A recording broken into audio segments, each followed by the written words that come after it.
Okay, sorry about that. My camera died. So, back to this.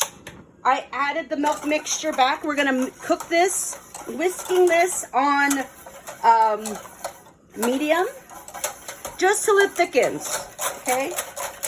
If you have to whisk this if this is a stainless steel pot. A lot of the pots we have at school are aluminum, so if you whisk a stainless steel whisk in aluminum, this pastry cream will most likely turn gray. So what I like to do is mix it first with a rubber spatula. If I'm at school, mix it with a rubber spatula. Once I see it getting thick, I'll switch to a whisk and just whisk for the last few minutes. Okay, I feel like this is ready to go. Here you go. It's nice and thick. This will get really, really thick. And then it'll thin out. That's when you know the starch is thickened. Cooked out. You want to cook that starch so it's not pasty. Sometimes I do a little taste test.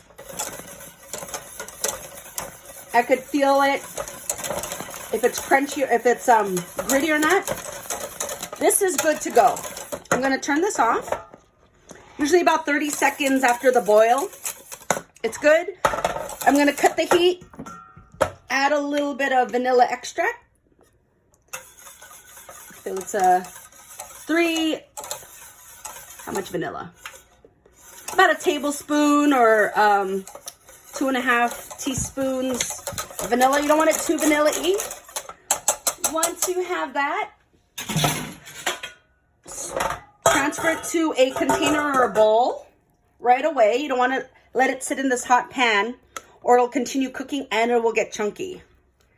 See, at the end, it's a little bit overcooked. Or not overcooked. Gets a little chunky, but you want to just get it out of this pan right away. And you want to cover this with a piece of plastic wrap. And when you cover it with plastic wrap, oh, I forgot to add the butter. Oop. Hold on. Before you add the plastic wrap, you want to add the butter. The butter is very important. And we'll whisk that together because it'll basically make it a little bit more luscious, rich. And it'll help, well, when it gets cold, it'll help solidify the pastry cream. So don't forget to add the butter. The heat will distribute. From this point, if you want to make this a chocolate pastry cream, you could add some chocolate and let it sit. And just whisk it after the chocolate's melted. And it'll become a chocolate pastry cream. So you could do a chocolate filling for tarts, pies also. There you go. Okay, once the butter is whisked in, you want to cover this now with some plastic wrap.